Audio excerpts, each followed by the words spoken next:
இந்த நிகழ்ச்சி amazing facts ஊழியத்தின் நண்பர்களால் உங்களிடம் கொண்டு வரப்பட்டிருக்கிறது.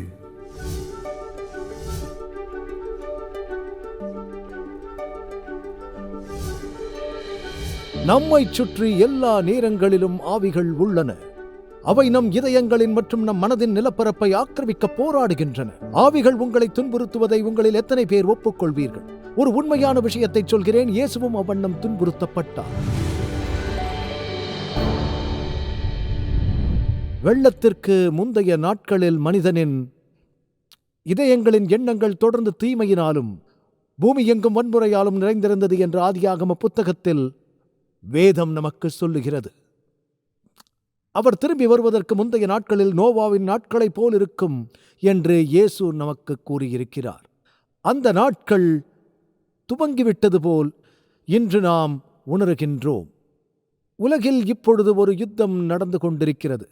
ஆகவே அது தெருக்களில் நடக்கும் சண்டை, உடல் ரீதியான யுத்தம் என்று நாம் நினைக்கிறோம். ஆனால் அது ஒரு ஆவிக்குரிய யுத்தம், நன்மைக்கும் தீமைக்கும் இடையேயான யுத்தம். இன்றைய செய்தி ஆவிக்குரிய யுத்தத்தை குறித்து இருக்கப் போகிறது, பகுதி 1.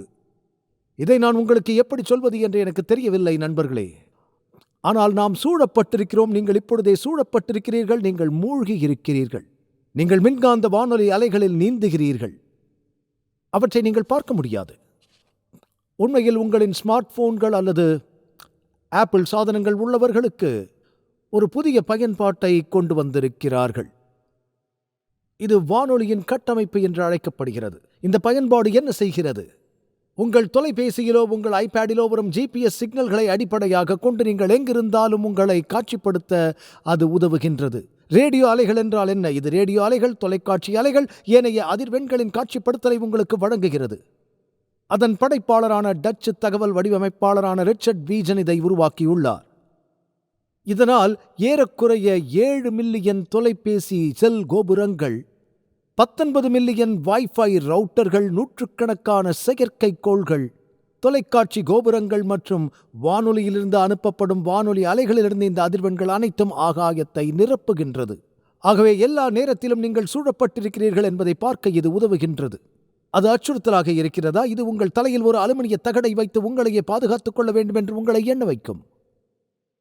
நீங்கள் எல்லா வானொலி அலைகளையும் பற்றி சற்று யோசித்துப் பாருங்கள்.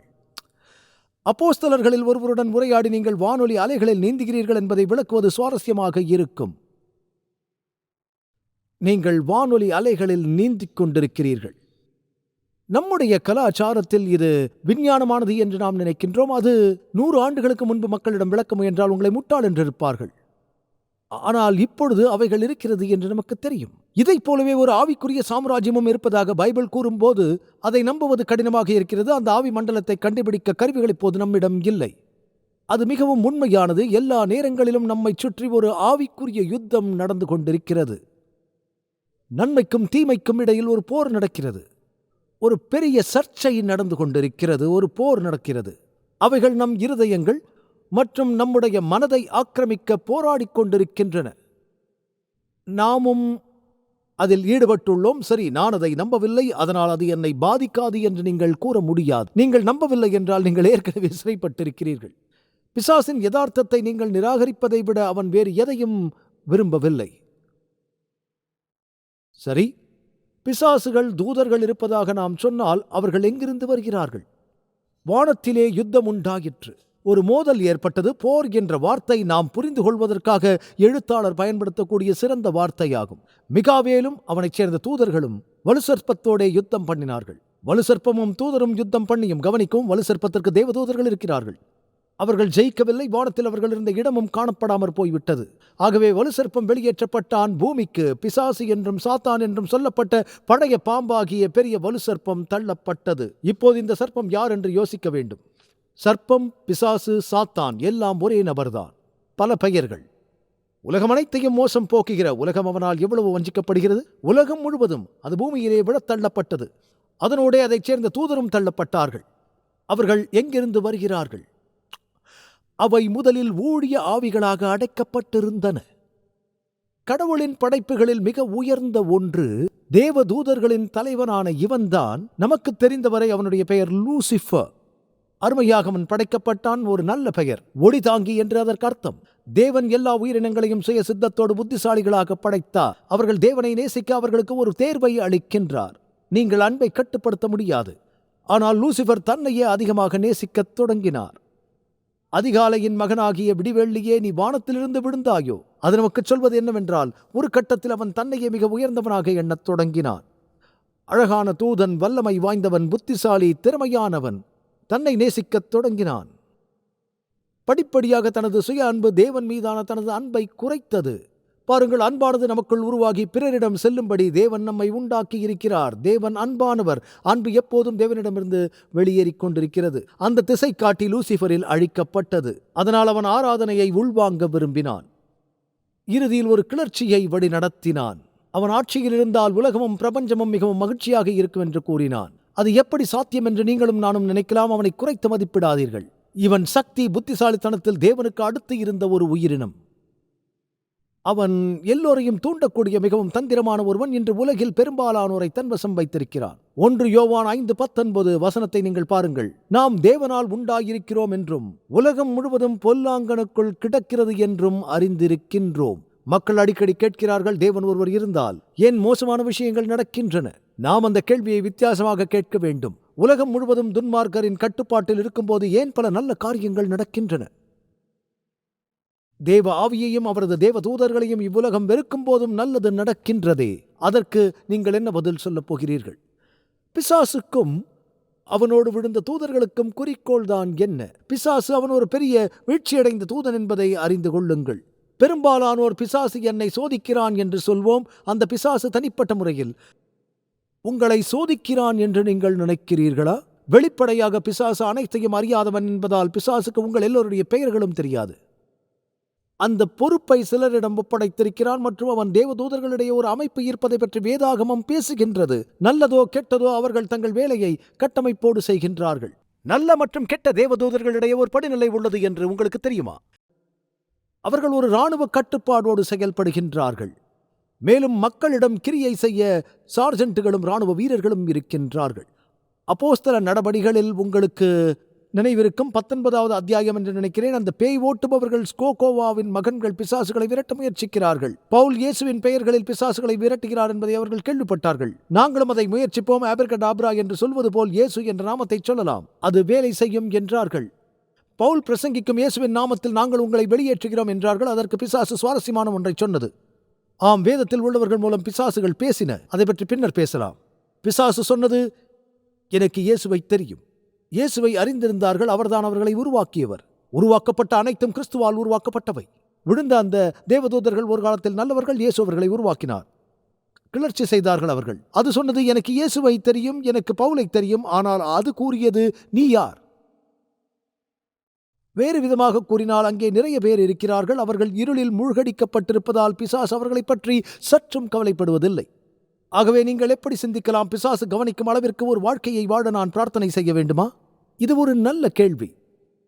நீங்கள் யார் என்று பிசாசு அறிந்து கொள்ளும் அளவுக்கு தெய்வீகமான ஒரு வாழ்க்கையை நீங்கள் வாழ விரும்புகிறீர்களா? அதற்கு சரியான பதில் ஆம். நீங்கள் அதை சொல்லும் போதே நான் பிசாசிடமிருந்து கூடுதல் கவனத்தை பெற விரும்பவில்லை என்று நினைக்கிறீர்கள். யாக்கோபு 2:19 தேவன் ஒருவர் உண்டென்று விசுவாசிக்கிறாய், அப்படி செய்கிறது நல்லதுதான். பிசாசுகளும் விசுவாசித்து நடுங்குகின்றன. இப்போது இந்த வார்த்தை பற்றி நான் இந்த வாரம் அதிகமாக நினைத்தேன். பொல்லாத தூதர்கள் மகிழ்ச்சியாக இல்லை. அவர்கள் மகிழ்ச்சியற்றவர்கள். அவர்கள் ஏன் மகிழ்ச்சி அடையவில்லை? பரலோகத்திலிருந்து வெளியேற்றப்பட்டிருக்கிறார்கள். ஒருபோதும் திரும்பிச் செல்ல மாட்டார்கள் என்று தெரியும். அவர்களுக்கு உங்களை பிடிக்காது. உங்களுக்கு பரலோகம் செல்ல வாய்ப்பு உள்ளது. நாமும் தேவனிடமிருந்து பிரிக்கப்பட்டிருக்கின்றோம். ஆனால் கிறிஸ்துவின் கிருபையால் எங்களுக்கு ஒரு தகுதி காணும் நேரம் இருக்கிறது. விழுந்த தேவதூதர்களுக்கும் தகுதி காணும் நேரம் இருக்கிறது. அவர்கள் அதில் மனம் விரும்பவில்லை. அது முடிந்துவிட்டது. அவர்கள் மன்னிக்க முடியாத பாவத்தை செய்திருக்கிறார்கள். இதற்கு முன்பு மக்கள் என்னிடம் ஒரு கேள்வி கேட்டார்கள், பாஸ்டர் டக், இப்போது பிசாசு மனம் திரும்பினால்?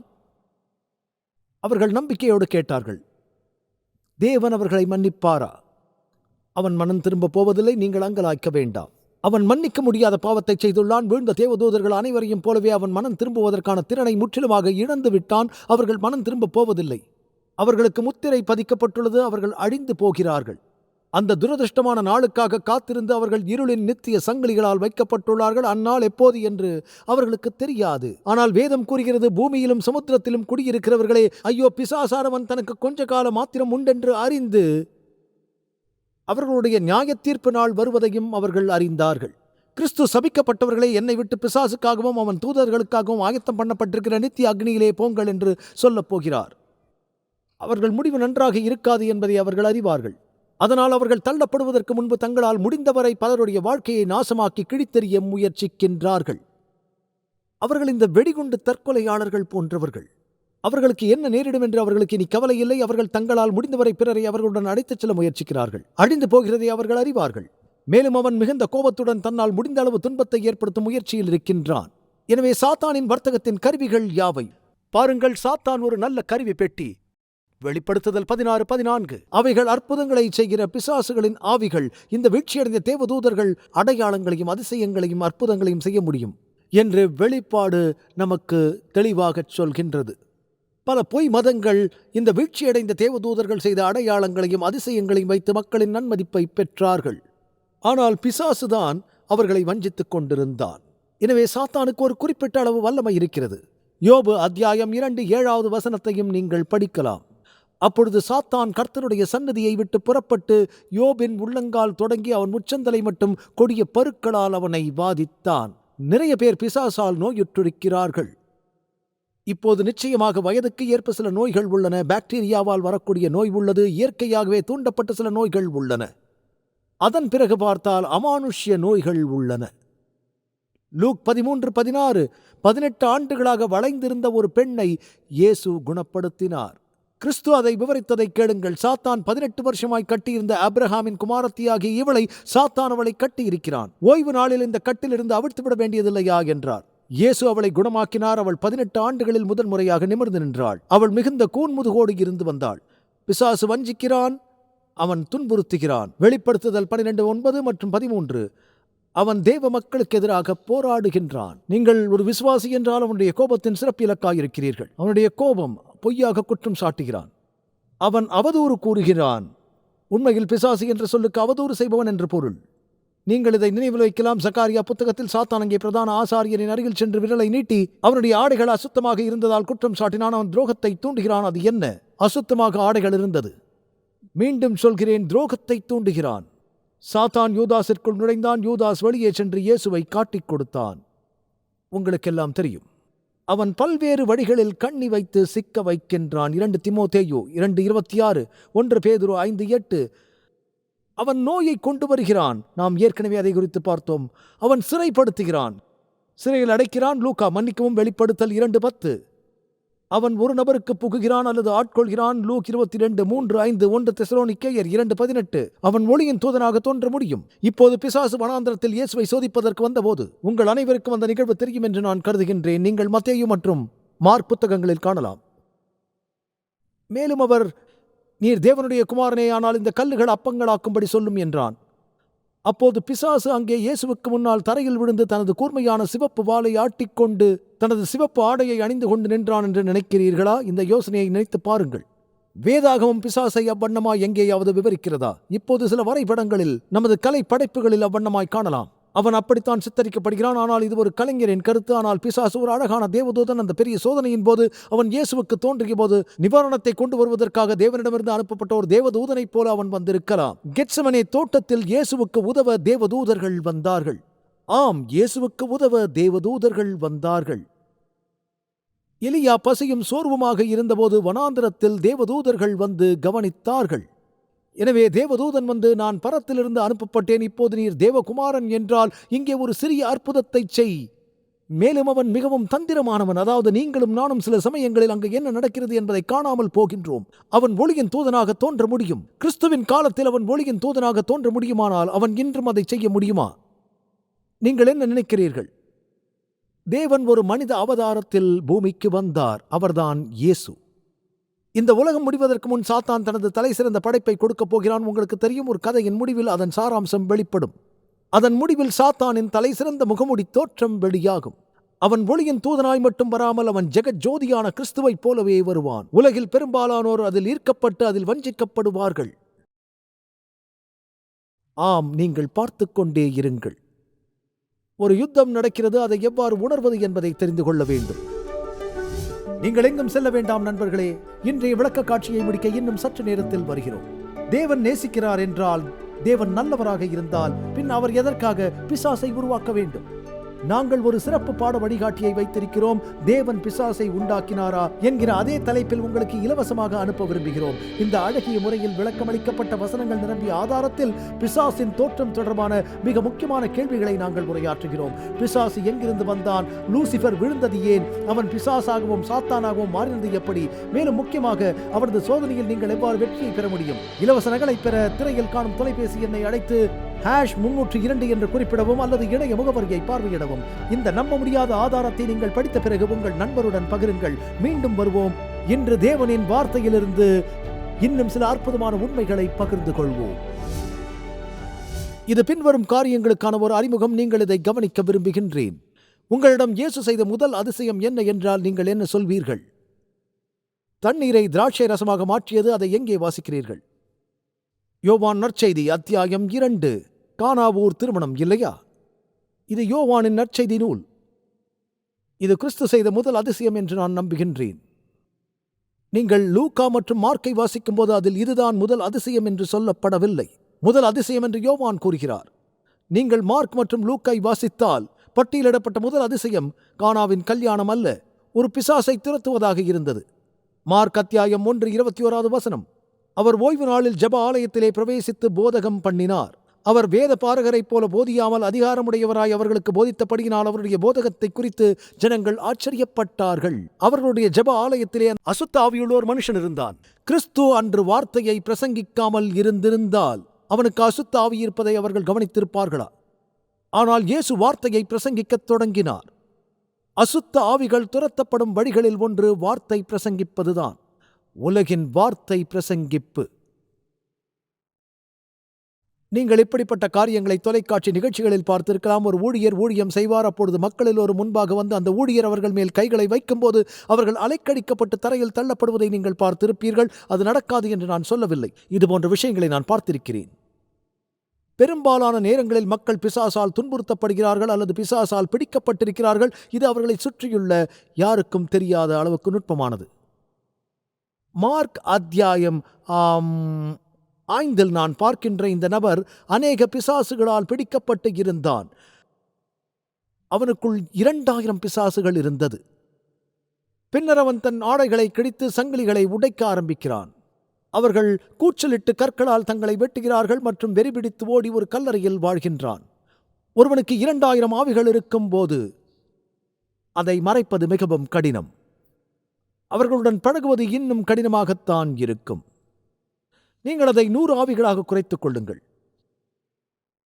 ஒருவேளை அவர்கள் தெருக்களில் சகஜமாக நடமாட முடியும். நீங்கள் அவைகளை உடனடியாக கண்டுபிடிக்க முடியாது. இப்போது அதை 4 அல்லது 5 குறைத்து விடுவோம். அவர்கள் ஒரு தேவாலயத்தில் பதவியில் இருக்கக்கூடியவர்களாக இருக்கலாம். அது மக்களுக்கு ஒருபோதும் தெரியாது.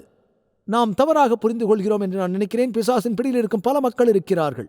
இங்கு துன்புறுத்தலுக்கும் அவர்கள் பிடிபட்டு இருப்பதற்கும் இடையில் ஒரு மெல்லிய கோடுதான் இருக்கின்றது. மார்க் 1:24 பிசாசை வெளியே வரும்படி இயேசு சொன்னபோது பிசாசு பிடித்த மனிதன் எங்களுக்கும் உமக்கும் என்ன என்று பதிலளித்தான். ஆகவே அந்த மனிதனுக்கு 1க்கும் மேற்பட்ட பிசாசுகள் இருக்கிறதா? மீண்டும் அவன் தேவாலயத்தில் இருக்கிறான். எங்களுக்கும் உமக்கும் என்ன? நசரேனாகிய இயேசுவே, எங்களுக்கும் உமக்கும் என்ன? எங்களை கெடுக்குவா வந்தீர்? உம்மை இன்னார் என்று அறிவேன். இது சுவாரஸ்யமானது. அவன் முதலில் எங்களுக்கு என்றும் பின்னர் நான் என்றும் கூறுகின்றான். உம்மை இன்னார் என்று அறிவேன். இயேசு நமக்கு ஒரு தெய்வீக கட்டளையை அளிக்கின்றார். உதாரணமாக மார்க் 6:12 நீங்கள் வாசிக்கலாம். அவர் சீஷர்களை அனுப்பினார். அவர்கள் புறப்பட்டு போய் மனம் திரும்புங்கள் என்று பிரசங்கித்து அநேகம் பிசாசுகளை துரத்தி அநேகம் நோய்களை எண்ணெய் பூசி சொஸ்தமாக்கினார்கள். இப்போது நாம் பிரசங்கிப்பதை நம்பலாமா? அது சொல்வதை கவனியுங்கள். அவர்கள் மக்கள் மனம் திரும்ப வேண்டும் என்று பிரசங்கித்தார்கள். நாம் அதை நம்புகிறோமா? நாம் அதை செய்கிறோமா? பின்னர் அது தொடர்ந்து சொல்கிறது, அநேகம் நோயாளிகளை எண்ணெய் பூசி சொஸ்தமாக்கினார்கள் என்று அது கூறுகிறது. இதோடு சேர்த்து இங்கு வேறு ஒன்றும் சொல்லப்பட்டிருக்கிறது. அநேகம் பிசாசுகளை துரத்தினார்கள். நீங்கள் யோசிக்கலாம், இதன் அர்த்தம் என்ன? இதுவும் நற்செய்தியின் ஒரு பகுதி என்று நினைக்கிறீர்களா? ஒரு பகுதி. இங்கே நான் என்ன நினைக்கிறேன் என்றால், பழைய ஏற்பாடு பிசாசு பிடித்தலை பற்றி அதிகம் பேசவில்லை. அது அன்றும் இருக்கிறது. ஆனால் அதை பற்றி அதிகம் பேசவில்லை. யூத ஆசாரியர்கள் எல்லோரும் இங்கு வாருங்கள், பிசாசிலிருந்து விடுதலை பெற உங்களுக்கு ஒரு சிறப்பு பலி இருக்கிறது என்று அதிகம் சொல்லவில்லை.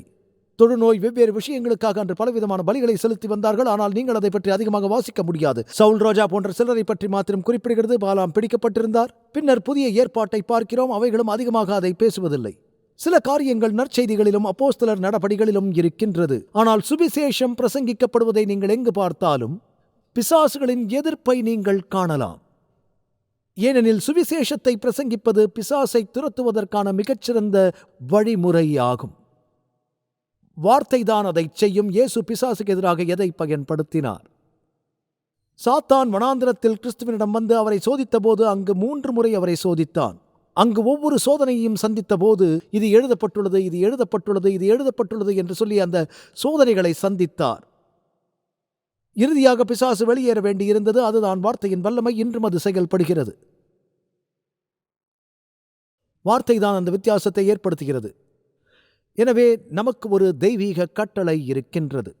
சாத்தானும் அவனுடைய பிசாசுகளும் மார்க் 1:25 தேவாலயத்தில் பிசாசை இயேசு கடிந்து கொண்டபோது நீ பேசாமல் இவனை விட்டு புறப்பட்டு போ என்று கூறினார்.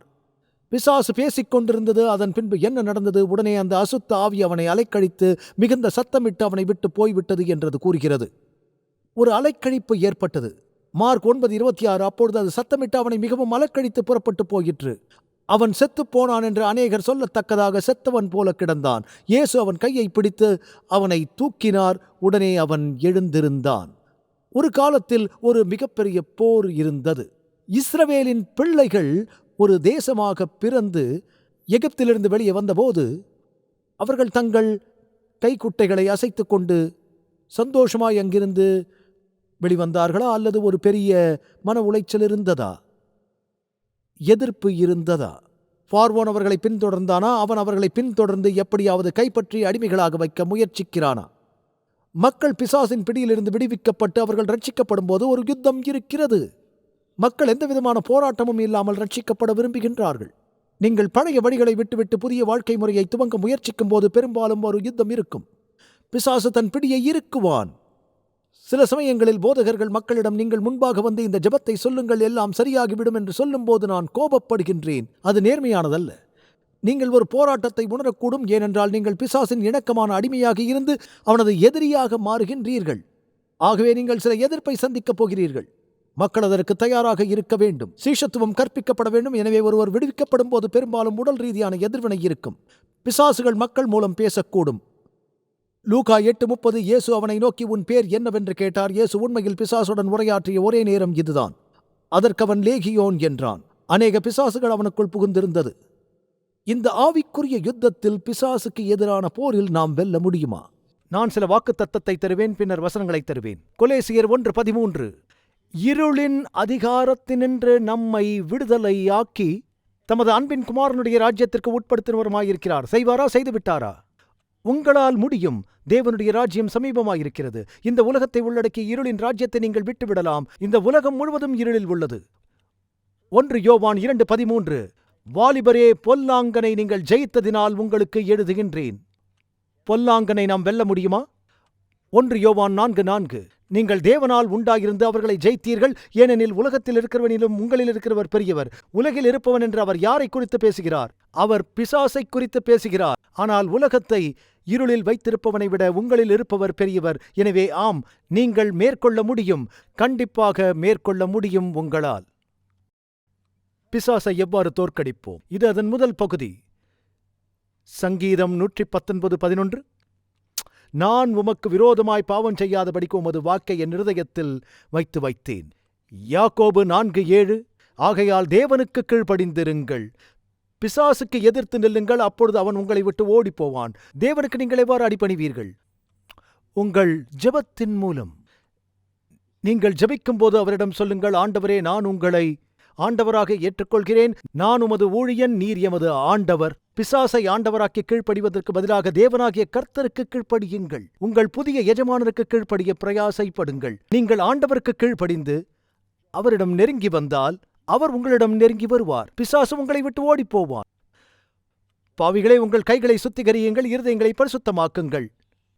பரமண்டல ஜெபத்தில் தீமையிலிருந்து எங்களை ரட்சித்துக் கொள்ளும் என்றது கூறும்போது அது என்ன சொல்கிறது? நியூ கிங் ஜேம்ஸ் மொழியாக்கம் மற்றும் வேறு சில மொழிபெயர்ப்புகளில் தீயவனிடமிருந்து எங்களை ரட்சித்துக் கொள்ளும் என்றது கூறுகின்றது.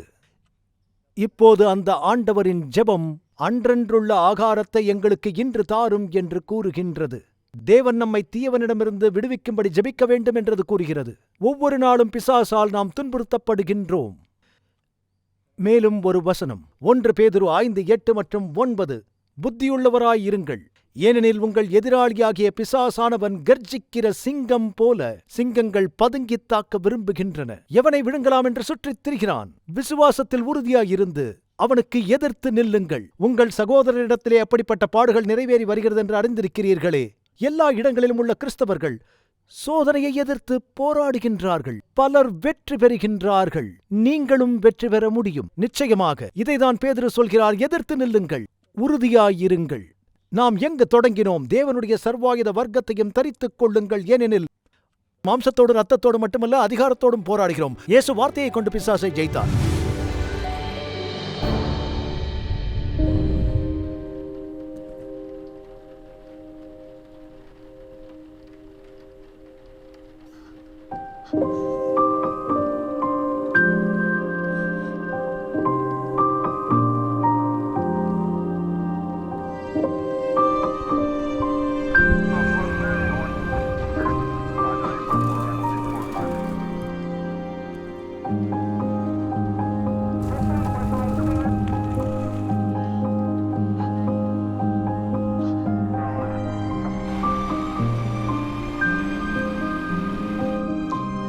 கூட்டம் ஒன்றாக கூடி வர முடியும். இனி வலி இல்லை, இனி காவல் நிலையம் இல்லை, இனி நோயும் இல்லை, மரணமும் இல்லை, துக்கமும் இல்லை.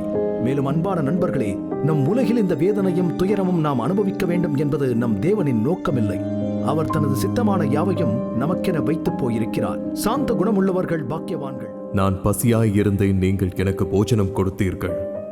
மிகவும் சிறியவர்களாகிய இவர்களில் ஒருவனுக்கு என் சகோதரா எதை செய்யாதிருந்தீர்களோ அதை எனக்கே செய்யாதிருந்தீர்கள்.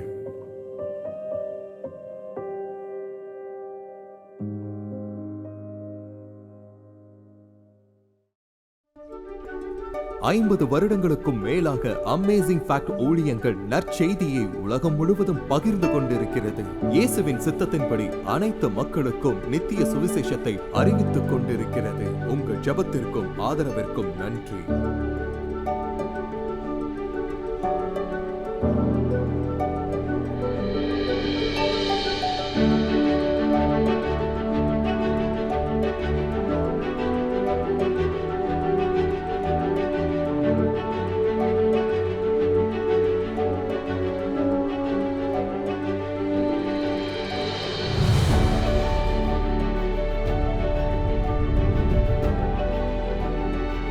இன்றைய இலவச சலுகையை விண்ணப்பிக்க மறந்து விடாதீர்கள். அது நிச்சயம் ஆசீர்வாதமாய் இருக்கும். உங்களது தொடர்ச்சியான ஆதரவுக்கு நன்றி. நாங்கள் இயேசு கிறிஸ்துவின் சுவிசேஷத்தை உலகெங்கிலும் கொண்டு செல்கிறதினால் நீங்கள் அடுத்த வாரம் இணைந்திருக்க உதவி செய்து கர்த்தருடைய வேத வார்த்தையில் மூழ்கி அற்புத உண்மைகளை ஆராயச் செய்வோம்.